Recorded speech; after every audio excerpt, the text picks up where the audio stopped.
तो हेलो बच्चों, क्या हाल चाल है? सब बढ़िया? सब बढ़िया ही रहना चाहिए।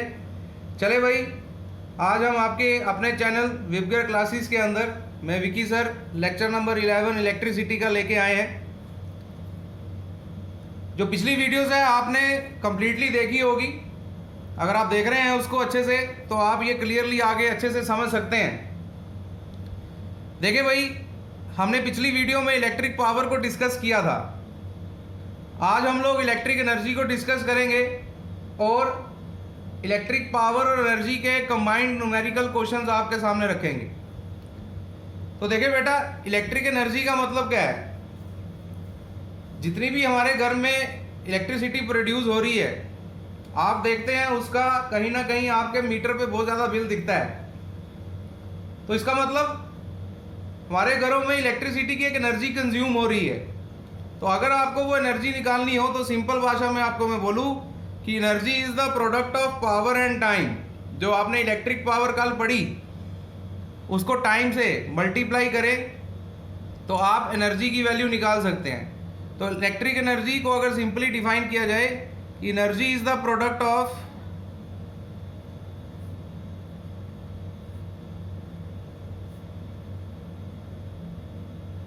Energy is the product of power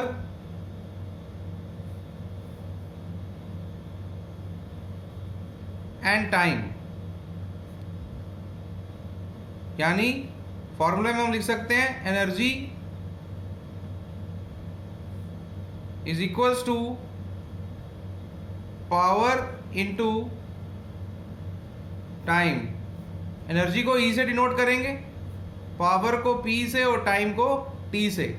simple सा फॉर्मूला आपको दिख रहा है। पावर कैसे निकलती है उसके 3 एक्सप्रेशन मैंने कल समझाए थे। तो एनर्जी निकालने का एक सिंपल फॉर्मूला है पावर इनटू टाइम। अब बेटा, एनर्जी जो होती है उसका ऐसा यूनिट का ध्यान रखना है। किसी भी प्रकार की एनर्जी हो, चाहे वो इलेक्ट्रिकल हो, चाहे वो मैकेनिकल हो, चाहे वो विंड एनर्जी हो, चाहे वो सोलर एनर्जी हो, कोई भी एनर्जी हो, उसका जो ऐसा यूनिट होता है वो रहता है जूल। वैसे ही जैसे मैंने आपको पिछली वीडियो में पावर का एक कमर्शियल यूनिट बताया था, तो आप यहां भी अगर समझे तो कमर्शियल यूनिट एनर्जी का होता है किलोवाट आवर। शॉर्ट फॉर्म में लिखें तो KWH। Kilowatt hour is the commercial unit of energy बेटा। और बेटा आपको पता होना चाहिए कि 1 किलोवाट आवर में कितने जूल होते हैं। तो अगर मैं आपको फिगर लिख के दूं तो 3.6 इंटू 10 की पावर 6 जूल होते हैं। घबराना नहीं है, आपको निकाल के बता देता हूं। 1 किलोवाट आवर से आपको जूल में जाना है। जूल मीन्स ऐसा यूनिट किससे बना? पावर का क्या होता है? वॉट। टाइम का क्या होता है? सेकंड। यानी किलोवाट आवर को सेकंड में चेंज करना है। तो देख लें, आपको फाइंड करके बता देते हैं। 1 kilowatt hour is equal to, 1 kilowatt में कितने वाट होते हैं बेटा? 1000 वाट होते हैं। एंड 1 आवर में कितने सेकंड होते हैं? 3600 सेकंड होते हैं। अगर आप इसको मल्टीप्लाई करें तो 36 जीरो कितने? 1 2 3 4 5 10 की पावर 5 वाट सेकंड को ही हम जूल बोलते हैं। मैंने लिखा है 3.6 इंटू 10 की पावर 6। भाई एनसीईआरटी किताब आपको यही बताती है। तो आप आसानी से ये पॉइंट को अगर पीछे लेके जाते हैं तो पावर बढ़ती है। स्टैंडर्ड फॉर्म्स आपने सीखी है मैथ्स में। तो एक पॉइंट पीछे ले गया तो 10 की पावर कितनी होगी? 6। वाट सेकंड को क्या बोलते हैं बेटा? जूल बोलते हैं। तो इसलिए मैंने लिखा कि 1 किलोवाट आवर के अंदर कितने जूल होते हैं? 3.6 इंटू 10 की पावर 6 जूल होते हैं बेटा। तो आपने अगर मैं यहाँ पर थोड़ा सा रिकॉल करूँ, पावर के आपने 3 एक्सप्रेशन पढ़े थे बेटा। पावर एक होता है V इंटू आई। एक पावर का एक्सप्रेशन पढ़ा था I स्क्वेयर इंटू आर। और एक पावर का एक्सप्रेशन पढ़ा था V स्क्वेयर अपॉन आर। जैसा क्वेश्चन हो, जो टर्म्स दी हो, उससे हम पावर फाइंड कर सकते हैं। तो एनर्जी को हम सिंपली ऐसे भी तो लिख सकते हैं, पावर इंटू टाइम एनर्जी होती है। तो पावर के अगर हम यहीं पे वैल्यू डाल दें तो एक जगह वी आई टी, ये भी एनर्जी का फॉर्मूला बन सकता है। अगर पावर का दूसरा एक्सप्रेशन डाले आई स्क्वेयर आर, साथ में टाइम जुड़ेगा, ये एनर्जी का एक और हमारे पास फॉर्मूला बन सकता है।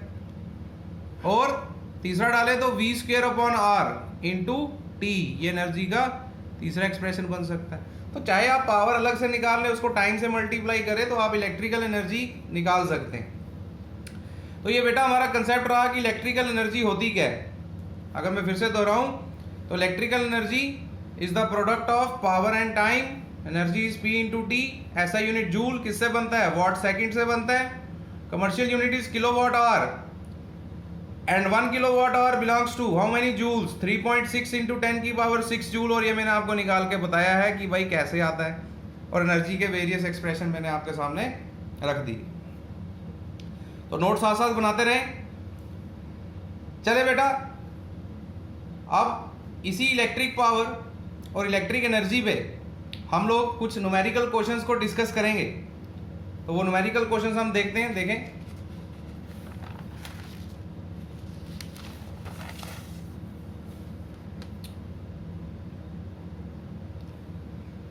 चलिए बेटा देखें, problems on electric power and electric energy. किस तरीके की हमारे पास क्वेश्चन रहेंगे इसमें, वो समझेंगे आज। आपके सामने पहला न्यूमेरिकल आपको दिख रहा है, अगर आप पढ़ें कि एक इलेक्ट्रिक बल्ब है which carries a current of 2 ampere. दिख रहा होगा आपको, एक इलेक्ट्रिक बल्ब कितनी करंट कैरी करता है बेटा? 2 एम्पेयर। तो 2 एम्पेयर करंट कैरी करता है, यानी करंट की वैल्यू आपको मिल गई, कितनी मिल गई बेटा? 2 एम्पेयर मिल गई। नेक्स्ट आगे क्या बोलते हैं? And operates at 220 volt. और वो कितने वोल्ट में ऑपरेट होता है बेटा? 220 वोल्ट पे। तो बताओ उसकी पावर कितनी है? तो हमें यहां पर गिवन क्या है बेटा? Electric bulb carries A current of 2 ampere, यानी आई की वैल्यू गिवन है, करंट को आई से डिनोट करते हैं। एंड ऑपरेट्स एट 220 वोल्ट, यानी पोटेंशियल गिवन है, वी से डिनोट करते हैं। You have to calculate power. तो पावर के 3 expression, V into I square R और V स्क्वेयर अपॉन आर। तो आपको क्या दिख रहा है यहाँ? V और I दिख रहा है, तो सिंपल निकल जाएगा। Therefore power is equal to V into I. V की वैल्यू 220 और I की वैल्यू कितनी बेटा? 2। मल्टीप्लाई करें तो 440 एंड ऐसा unit of power is what, है ना। बिल्कुल सिंपल सा, जिसको मैं बोलता हूँ ऐसे हलवा सा सवाल है, ये आपके सामने क्लियर हो गया। नेक्स्ट सवाल पे आए, ध्यान से समझेगा। अलग अलग टाइप बता रहे हैं आपको। सेकंड न्यूमेरिकल में आपको बोलता है कि आपके पास एक लैंप है, ए लैंप ऑफ पावर, या रेटेड भी बोल सकते हैं, इसको मैं ऐसे डाल देता हूं, रेटेड 100 वॉट या 220 वोल्ट। यानी वॉट से आप समझ जाओगे इसकी पावर दी है, और 220 वोल्ट से समझ जाओगे कि इसका पोटेंशियल दी है। अब सवाल क्या पूछता है? When it is operated at 110 volt, अगर वो बल्ब या लैंप 110 वोल्ट पे ऑपरेट होता तब उसकी पावर कितनी थी। यानी आपको गिवन है कि अगर 220 वोल्ट पे ऑपरेट हो रहा है तो पावर इज 100 वॉट, लेकिन पूछता है 110 वोल्ट में ऑपरेट होगा तो पावर कितनी होगी। तो पहले आपको ये जो 2 चीजें दी है, इससे बेटा ऐसे क्वेश्चन में आप रेजिस्टेंस को फाइंड करते हैं। हम उस लैंप की रेजिस्टेंस निकाल लेंगे। किस तरीके से निकालेंगे देखें। कंडीशन में आपको पावर दी है 100 what and operates eight, potential यहां दी है पहले 220 वोल्ट। तो हमने रेजिस्टेंस अगर फाइंड करनी है तो V है, P है, R निकालना है। तो V और R की टर्म्स में पावर होता है V स्क्वेयर अपॉन R। तो यहां से बेटा रेजिस्टेंस फाइंड करनी, तो रेजिस्टेंस यहां ले जाओ, पावर को नीचे ले आओ। तो resistance is equal to V square upon P। तो यहां से वैल्यू बनी V की वैल्यू, V क्या है? 220, 2 बारी लिख देता हूं क्योंकि स्क्वेयर है, और पावर कितनी बेटा? 100। ये 2 0, एक इसके साथ और एक इसके साथ कट गया, तो 22 और 22 को मल्टीप्लाई करें, आपके पास आएगा 484 ओम, ऐसा unit of resistance is ohm. लेकिन सवाल क्या पूछता है बेटा कि you have to calculate the power when it is operated at 110 volt, यानी वो 100 मतलब 110 वोल्ट में जब ऑपरेट होगा तो पावर कितनी होगी। देखो बेटा रेजिस्टेंस फाइंड कर ली ना, इसकी मदद से अगर मैं यही फॉर्मूला दोबारा निकालूं तो पावर निकल जाएगा। V की वैल्यू उसने दी 110, रेजिस्टेंस आपने फाइंड कर ली, यानी मैं ऐसा लिख सकता हूं when it is operated at 110 volt, therefore power is equal to, formula यही डाल दें बेटा, V स्क्वायर अपॉन R। तो power is equal to V यहां पर कितना 110 वोल्ट में ऑपरेट हो रहा है, तो 110 इंटू 110, और रेजिस्टेंस आपने अभी यहां फाइंड की 484। चले भाई इसको कट कटाते हैं मैथ में, आसानी से 11 के टेबल में जाएगा। देखे भाई 11 10 जा 110 होता है, 11 44 जा 484 होता है, फिर कटेगा। ये देखो 11 10 जा 110, 11 4 जा 44, 2 के टेबल में आ जाओ, 2 2 जा 4 और 2 5 जा 10, फिर 2 1 जा 2, 2 5 जा 10, क्या बच गया 5 और 5। इट मीन्स 5 और 5 मल्टीप्लाई करेंगे तो हमारे पास पावर कितनी आएगी बेटा 25 वॉट आएगी। ठीक है बेटा, क्लियर होगी बात क्या किया इस क्वेश्चन में। ऐसे सवालों में अक्सर आप पहले क्या करते हैं, पावर और अगर पोटेंशियल दिया हो तो रेजिस्टेंस निकाल लेते हैं, और फिर उसने पूछा हो जितने मर्जी वोल्ट में ऑपरेट हो वही फार्मूला डाल के सेम यही, तो आप पावर को कैलकुलेट कर सकते हैं। चले बेटा अब नेक्स्ट हम अपने क्वेश्चन पे आ रहे हैं। ये आपको दिख रहा है question, an electric motor takes 5 ampere current and operates at 220 volt. एक इलेक्ट्रिक मोटर है बेटा जो 5 एम्पेयर करंट लेती है और 220 वोल्ट पे ऑपरेट होती है। तो भाई अगर करंट 5 एम्पेयर ले रही है और ऑपरेट V 220 वोल्ट पे हो रही है, तो आपको कैलकुलेट करने को बोलता है पावर कितनी है। तो पावर तो सिंपल निकल गई, V और I को मल्टीप्लाई किया जाए, V है 220 और I है आपके पास 5, तो पावर यहां कितनी आ जाएगी 1100 वॉट। लेकिन आगे सवाल खत्म नहीं हुआ और उसके साथ में पूछा है and electrical energy consumed at 2 hour. 2 घंटे में वो कितनी एनर्जी कंज्यूम करेगा। भाई एनर्जी निकालने के लिए क्या करना पड़ता है, पावर इनटू टाइम। पावर तो निकाल दी, तो टाइम कितना दिया 2 आवर, सिंपल डाल दो।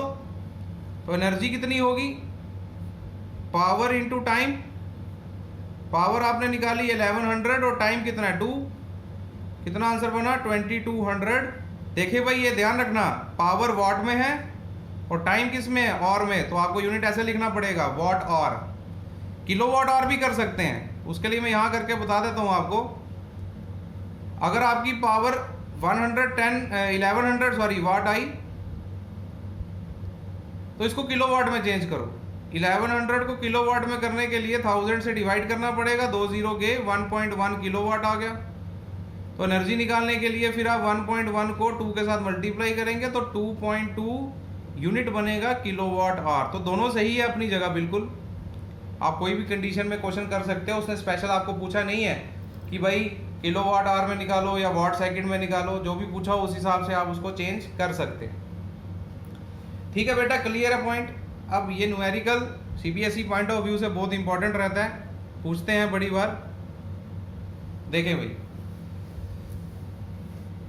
बोलता है कि आपके पास एक हाउस होल्ड, हम यहाँ निकाल के बताएंगे बिजली का बिल बहुत ज़्यादा आ रहा है लोगों के घरों में, हाँ तो कैसे ज़्यादा आ रहा है वो देखो, इसमें तो कम ही आएगा, इसमें ज़्यादा नहीं है। देखो भाई एक हाउस होल्ड सर्किट है, हाउस होल्ड सर्किट मतलब घर का सर्किट है, जिसमें क्या लगा है, एक रेफ्रिजरेटर लगा है, उसकी पावर है 500 वॉट और वो कितने घंटे चलता है, 10 घंटे चलता है। इलेक्ट्रिक टोस्टर लगा है, उसकी पावर है 200 वॉट कितने घंटे चलता है एक दिन में? 2 आवर्स। इलेक्ट्रिक ओवन है, उसकी पावर है 400 वाट और 1 आवर चलता है। तो बोलता है क्वेश्चन के अंदर कि भाई कॉस्ट ऑफ इलेक्ट्रिसिटी बिल कितना होगा अप्रैल मंथ का, अगर एक यूनिट मतलब 1 किलोवाट आवर की कॉस्ट जो है वो 2 रुपये है। तो बेटे ऐसे सवाल में क्या किया जाता है, हर एक कितनी एनर्जी कंज्यूम कर रहा है किलोवाट आवर में, वो आप निकालो। जितनी एनर्जी कंज्यूम करेगा इंडिविजुअल ये और ये, उनको करो प्लस, तो टोटल एनर्जी आपकी एक दिन में निकल जाएगी। भाई एक दिन में हमारा हाउस होल्ड सर्किट इतनी एनर्जी को कंज्यूम कर रहा है। अब वो बोलता है अप्रैल मंथ में कितनी करता है, तो अप्रैल मंथ में 30 दिन होते हैं, 30 डेज होते हैं। तो जो आपकी एनर्जी टोटल आई उसको 30 डेज से मल्टीप्लाई कर लो, और जो टोटल एनर्जी बनेगी उसको आप 2 रुपये से मल्टीप्लाई करो, तो टोटल इलेक्ट्रिसिटी बिल आपके पास मिल जाएगा। चले भाई करके देखते हैं क्वेश्चन ये। तो यहीं पे मैं थोड़ा सा नीचे बना लेता हूँ क्वेश्चन, पहले ध्यान से समझे। अगर मैं पार्ट ए की बात करूँ, पार्ट ए में बात करूँ तो रेफ्रिजरेटर है, रेफ्रिजरेटर की पावर दी गई है 500 वाट। तो बेटा इसको किलोवाट में अब चेंज करना पड़ेगा। 500 वाट में कितने किलोवाट होंगे, डिवाइडेड बाय 1000, 2 जीरो कट के कितना बन गया बेटा 0.5 किलोवाट। कितने घंटे चलता है, टाइम है बेटा ये दिया 10 आवर्स पर डे। तो इसकी एनर्जी अगर निकालनी हो E1 मान लेते हैं, पावर इनटू टाइम कर लेते हैं। पावर है इसकी 0.5 और टाइम है इसका 10, तो 0.5 को 10 से मल्टीप्लाई करूंगा तो 5 किलोवाट आवर आएगा, यानी रेफ्रिजरेटर कंज्यूम कर रहा है 5 किलोवाट आवर। सेम हम इसके लिए चलाएंगे। टोस्टर की पावर है 200 वाट, 2 घंटे चलता है, और ओवन की पावर है 400 वाट, 1 आवर चलता है। तो आगे कर लेते हैं पेज, मैंने बता दिया, मैं लिख देता हूँ यहाँ पर थोड़ा सा साइड पे हिंट के लिए। जो टोस्टर है T लिख देता हूँ, उसकी पावर है 200 वाट और टाइम लेता है 2 आवर। और जो ओवन है उसकी पावर है, एक मिनट में चेक कर लेता हूँ, उसकी पावर है 400 वाट और टाइम लेता है 1 आवर। चले भाई इन दोनों कंडीशन में निकालते हैं हम लोग अब इनकी एनर्जी। तो बी पार्ट ले लेते हैं। बी पार्ट में हमारे पास था टोस्टर, उसकी पावर है 200 वाट, किलोवाट में चेंज करना है। 200 डिवाइडेड बाय 1000, 2 जीरो कट के 0.2 किलोवाट। टाइम कितने समय में ऑपरेट होता है 2 आवर्स। तो एनर्जी कितनी आई बेटा E2 निकाल लेते हैं, पावर इनटू टाइम। तो पावर 0.2 है और टाइम कितना है 2, तो 0.4 किलोवाट आवर आ जाएगी बेटा इसकी एनर्जी। थर्ड पार्ट में क्या है, ओवन। मैं चेक कर लेता हूँ फिर से, बिल्कुल थर्ड पार्ट में है ओवन। ओवन का पावर दिया गया है 400 वाट, फिर चेंज करो क्योंकि भाई किलोवाट आवर में चाहिए ना, तो वाट से चेंज करना पड़ेगा। ये बन गया 0.4 किलोवाट। ठीक है बेटा, समझ आ रही है। टाइम कितने समय के लिए ऑपरेट हो रहा है, ये हो रहा है 1 आवर के लिए। तो एनर्जी E3 मान लेते हैं इसकी, पावर इनटू टाइम। तो पावर कितनी बेटा, what is the power here, power is 400 और सॉरी पावर इज 0.4 किलोवाट में, और टाइम 1, तो इसका बन गया 0.4 किलोवाट आवर। तो आपने तीनों एनर्जी निकाल ली। पहले वाले की एनर्जी 5 किलोवाट आवर आई, दूसरे की 0.4, तीसरे की भी 0.4। तो टोटल एनर्जी कितनी होगी बेटा, total energy consumed in a day, एक दिन में टोटल एनर्जी कितनी कंज्यूम होगी, E मान लेते हैं, वो सबके सम के बराबर होगी, E1 plus E2 plus E3। तो E1 हमारे पास आया था पीछे 5 प्लस 0.4 प्लस 0.4, इसको बेटा प्लस करेंगे तो बनेगा 5.8 किलोवाट आवर, यानी एक दिन में जो हाउस होल्ड सर्किट जिसमें ये तीनों चीज़ें लगी थी वो एक दिन में 5.8 किलोवाट आवर एनर्जी कंज्यूम कर रहा है। तो हमें निकालना है अप्रैल मंथ का बिल। तो अप्रैल मंथ में कितने दिन होते हैं? 30 डेज होते हैं। तो हम बोल सकते हैं therefore energy consumed in April month, तो एक दिन में कर रहा है 5.8, तो अप्रैल में कितनी करेगा? मल्टीप्लाई बाय 30, 8 3 24, 5 3 15, 17 और एक जीरो और लगेगा, पॉइंट इधर लग जाएगा, तो यानी 174 किलोवाट और एनर्जी कंज्यूम करता है एक पूरे अप्रैल महीने में। तो you have to calculate the cost of electricity bill. अगर 1 किलोवाट आवर की कॉस्ट 2 रुपये है तो टोटल अप्रैल में 174 किलोवाट आवर खर्च कर रहा है, तो उसकी कॉस्ट कितनी होगी? Multiply by 2। तो देयरफॉर इलेक्ट्रिसिटी बिल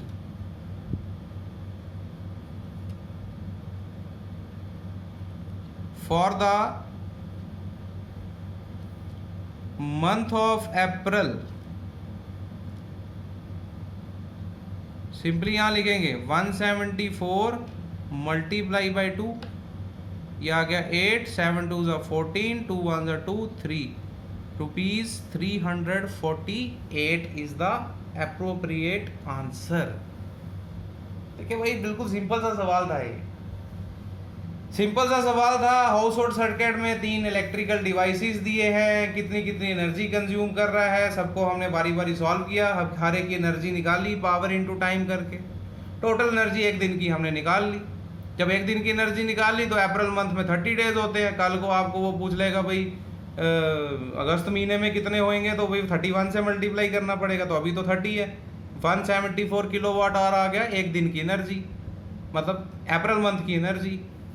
तो अगर एक यूनिट की कॉस्ट 2 रुपये है तो अप्रैल मंथ में मल्टीप्लाई बाय 2 करेंगे तो रुपीज़ 348 बिल आ गया। कम ही आया है ना, ऐसे तो बहुत ज़्यादा आता है भाई, है ना, तो कम ही बिल आया है। तो इसमें अगर और इलेक्ट्रिकल डिवाइसेस ऐड कर देते तो ऑब्वियस सी बात है बढ़ जाता है। एसी ऐड कर देते, इसकी पावर 2 किलोवाट है, 1.5 है, तो वर्किंग आवर्स उसके ज़्यादा है तो और ज़्यादा आ जाता है। लेकिन एक एप्लीकेशन थी, कंडीशन जो हमने आपको समझाई कि कैसे ऑपरेट हो सकता है। तो आई होप आपको ये लेक्चर, ये वीडियो पूरी क्लियर हुई होगी। नहीं हुई, जहाँ पर पॉइंट स्किप हो रहा है, कोई नहीं समझ आ रहा है, उसको रिपीटिशन में देखें। फिर भी कोई प्रॉब्लम आ रही है तो कमेंट बॉक्स आपके लिए बेटा ओपन है, आप वहाँ जाके कुछ ना कुछ कमेंट कर सकते हैं, पूछ सकते हैं कि क्या है इसमें प्रॉब्लम।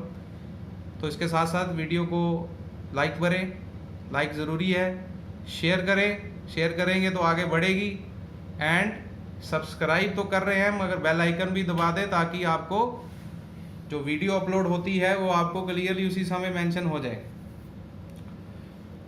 तो तब तक के लिए आज लेते हैं अलविदा।